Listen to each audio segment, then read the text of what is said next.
Hi, I'm here today with Dr. Barbara Boyce, registered dietitian and founder of the Nutrition Budgeteer website. Hi, Barbara. Good morning. How are you? I'm good. Happy to be here. Good. And we're in your lovely home, which is in the Pike Creek, Circassin area of Delaware. Right. So tell me a little bit about your neighborhood. It's this development is called Hunter's Ridge, and I moved here in about 2000, and I moved here because I wanted to be close to where I was working, which is about less than 5 miles from there. Because I came from a place where I would drive an hour each way to get to work, and I didn't want to do that anymore. I can certainly understand that, and I'm assuming that the kitchen is the heart of your home. Oh, definitely, as is most homes. But I have to say, we also spend a lot of time in our basement because we have a very full basement and do all of our exercising and hobbies down there. Okay. Well, maybe we'll get to see that after we do this wonderful recipe. So today we are cooking chocolate zucchini bread, which is a recipe that I made recently and some of my friends fell in love with. It comes from the cookbook for Healthy Foods for Healthy Kids, and it's called From Yucky to Yummy, Learning to Love Veggies. And it's nothing but vegetable recipes, but it's in all kinds of categories, from appetizers to entrees, side dishes, and desserts, as we're going to do today. Okay, great. So this is a very fast and easy recipe to put together, and you're going to help me. All right. We're going to start by combining sugar, and it's 3/4 cup of sugar, 2 eggs,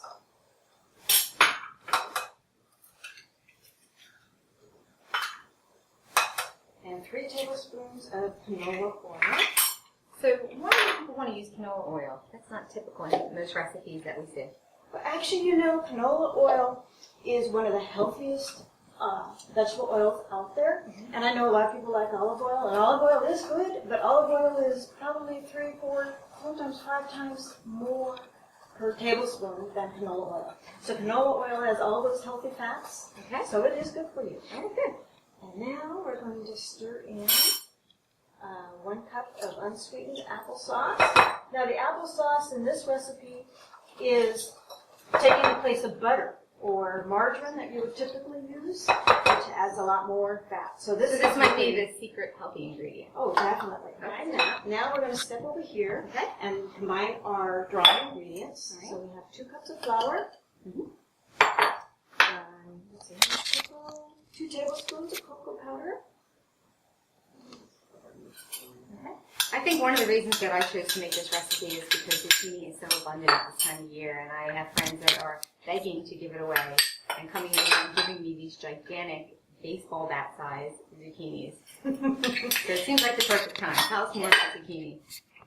This is the perfect time for zucchini because, if people have a zucchini plant, they probably have. Go ahead and mix that together. Right. And then once that's mixed together, you're going to combine it with that one. And one of the secrets is this, to try to pick it when it's this size. Don't let it get to be monstrous. Because when it gets big, you get a lot bigger seeds in the middle, and they're just not as tasty. So this is a much preferred size to work with. I had never known that. I always thought bigger was better. Well, you get much more bread out of it the bigger it is. And cooking it in this way is a great way to use excess zucchini. But there are so many other ways to use zucchini. Like what?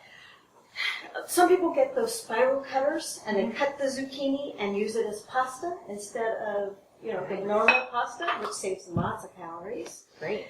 You can cut it up so many different ways. You can cut it into matchsticks. You can cut it into slices and, eat it raw, of course, say with hummus or ranch dressing. Mm-hmm. Some of my favorite ways to eat it cooked would be ratatouille, which is, a mixture with eggplant and bell peppers, which are also frequent this time of year in the garden. So, Barbara, can I ask you, if people wanted to learn how to make ratatouille or wanted to get more recipes, could they find them on your website? Yes, there are quite a number of recipes of all kinds, not just zucchini, but lots of healthy, low-cost recipes at thenutritionbudgeteer.com. Okay. All right, so this is getting a little, I'll let you take over and make sure it's blended the way you want it. And it looks like we're almost done. We are. See how fast that goes together? And zucchini only has about 20 to 27 calories per cup.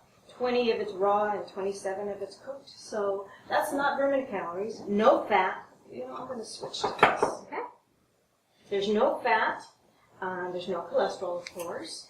It also is a good source of vitamin C and a good source of lutein and zeaxanthin, which are carotenoids, and those are good for eye health as well as some other things. So even though there aren't many calories in that in a zucchini, and a cup is maybe half of a medium zucchini. It's got vitamin C, it's got vitamin A, it's got fiber, especially if you eat the peel and the whole thing. So when you get to the part where you talk about shredding the zucchini, will we include peel? Yes. Oh, yes. You shred the whole thing. I shredded everything. Okay. All right. So what's next? So the last step is to simply add your shredded zucchini, and let's see, how much did we put in? I think it was a cup and a half. Yes, you're right. Cup and a half of zucchini. And 2/3 of a cup of semi-sweet chocolate chips. Okay, great. And this recipe can also be found on my blog, but as Barbara said, it comes from the Healthy Foods for Healthy Kids website and their cookbook, From Yucky to Yummy. Okay. We're done. We're done. One of the things that I've learned from some great cooks and great chefs is that they always prepare all their ingredients first. They're not running around from That's what they call mise en place, which means, measure everything, make sure you have everything, first of all. How frustrating is it when you go to make something and then you find out you don't have a key ingredient? I've done that many times. So have I, and I mean, that happens to all of us. But if you do the mise en place, you will prevent that from happening. So now all we need to do is bake it at a 350-degree oven. For an hour. For an hour. Okay, and then we take it out and we will end up with this beautiful, lovely chocolate zucchini bread. Wow, that was delicious. That was amazing. I can't wait to eat the rest. That's wonderful. So thank you, Barb, so much for helping us learn how easy it is to make this wonderful chocolate zucchini bread and for introducing us to the Healthy Foods for Healthy Kids cookbook. It's been my pleasure. Maybe we should do another one. I think we should. I think it's time that we should share the goodness with our wonderful videographer, Lindsay Lancaster, who's been helping us do this first video. What do you think? Thank you, Lindsay. All right, thanks. And Barb, real quick before we go, tell them again, where can people find you? www.nutritionbudgeteer.com.